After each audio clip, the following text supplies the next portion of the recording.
Right, Stuart, AGM. How did you find that? I guess coming in off the back of a win made it less daunting. Yeah, it was a comfortable night, but so it should have been even if we hadn't have won on Saturday. You know, when it's reviewing the last sort of year, the year's gone pretty well on and off the pitch, and I think would have been disappointing tonight if it hadn't have been a comfortable ride.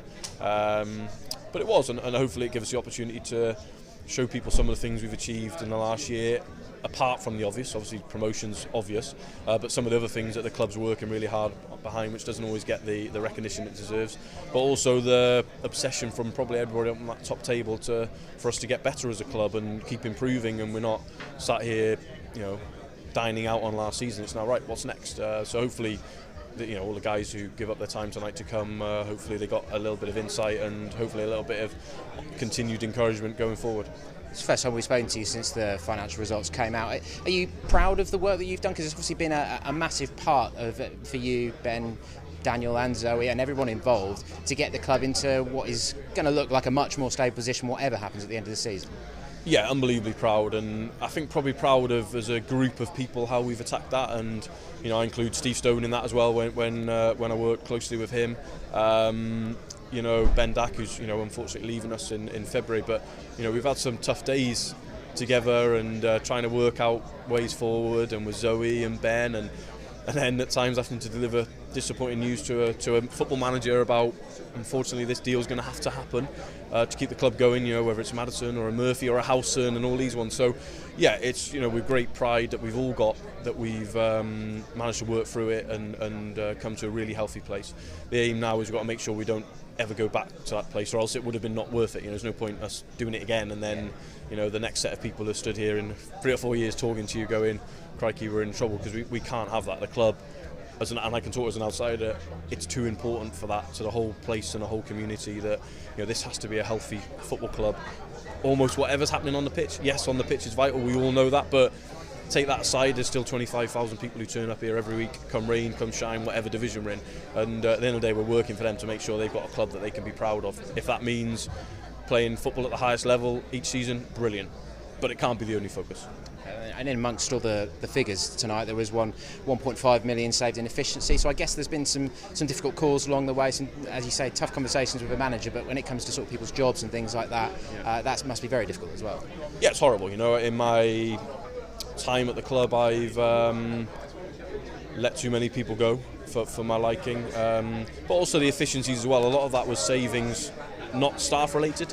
About making the football club more efficient and trying to save money, and maybe look at new suppliers, different suppliers, maybe look at different ways we can do things. So it's not always just sort of job cuts, because that sounds a bit drastic, but our aim is to make sure that if we do go in between leagues or whatever league we're in, we don't constantly have an upheaval either way.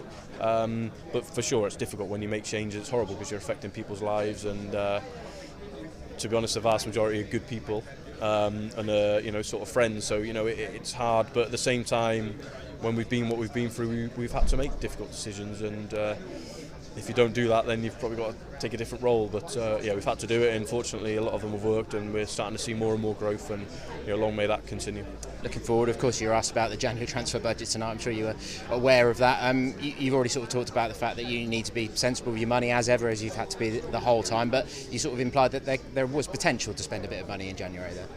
Yeah, for sure, and we've got the potential to spend more money than we've ever spent in our time here, in terms of Daniel and I'm talking about now, which is a really nice position to be in. It's really nice to be sitting with Kieran, who's our head of recruitment, Daniel, and talking about players that we could potentially be going to buy, not try and steal and on a free or whatever. So it's a nice position to be in, but at the same time the players got to be right. They've got to want to come. We've got to be able to get them. January we know is traditionally a difficult window, although you could argue we did sign Emmy, Kenny, Onel, Dennis all in a January window, so I'm probably contradicting myself a little bit there, but the key thing is if the right player's there, we can do something, but what we have to do, as I said up there, was it's got to be one who helps us, in the short term definitely, but also in the medium and long term. We can't put ourselves just try and do something to stay up, and then the worst happens, because we could get bad luck or whatever, we get relegated, and then we're like,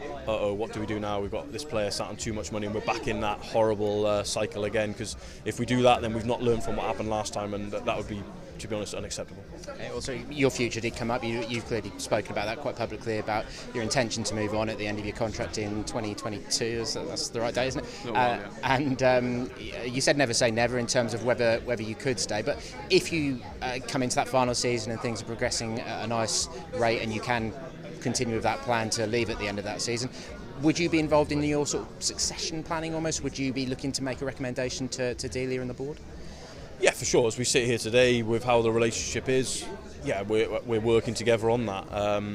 You never know what happens in 2 years. It might, I'm sure it won't, but it could end in a bitter ending where they don't want me anywhere near the place, and I hope that's not the case. But no, as we sit here today, yes, certainly I'll help if they want it, and recommend, and also whoever's fortunate enough to get this job, because it's an amazing job, one of the best jobs in England in my opinion in this role, with unbelievable owners, great supporters, etc., that I'd always be there to help that person if I can, but at the same time it's about trying to find somebody who's better than me, who can take it on and make it better. It doesn't work if we bring in someone just the same or worse.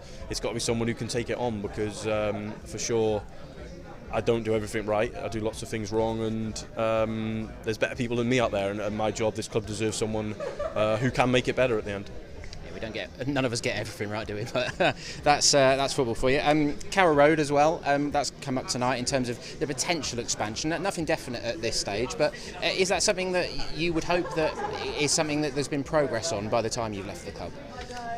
Yeah, I mean it's more of a question of them, but on a personal point of view, I think that would mean we've had incredible progress on the pitch if at that point we deem that we need more seats in the stadium, and that would make me immensely proud.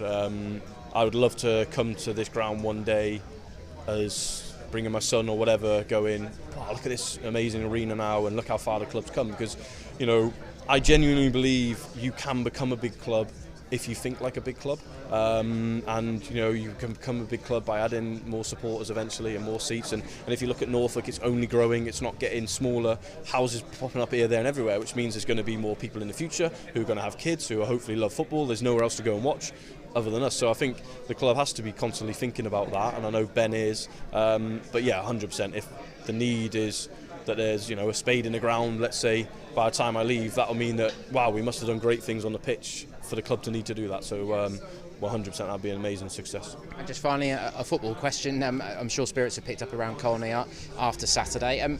Overall, 13 games into the season, obviously there's been difficulties with the injuries and things like that, but are you reasonably satisfied with where you're placed and how the rest of the season is shaping up? Yeah, I mean, I'm immensely proud of Daniel and all the staff and the players, how they've attacked this Premier League season, how they've kept their nerve in what's been some incredibly difficult situations in terms of who we've played, injuries, etc. And you don't want them to sound excuses, but any team who has their first choice centre-half, which I think Zimmerman's proven to be in the last 18 months, not playing would struggle. Look at Man City when they talk about Laporte. So I think how we've come through that makes us stronger. Of course, we're greedy, we'd like more points, of course we would, but I think at the same time we've shown we can compete at this level.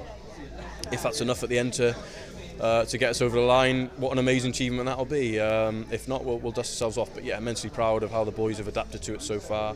I still think there's growth for these to get better.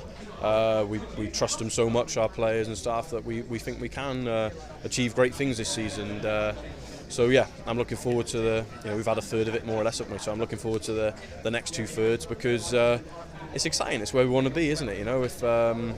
If we don't want to embrace this challenge, well, let's go back to playing every 3 days and at a level which we're a bit more comfortable with. But I don't think anyone wants that. I think we want to prove that we can do it at this level, and what a great challenge that is.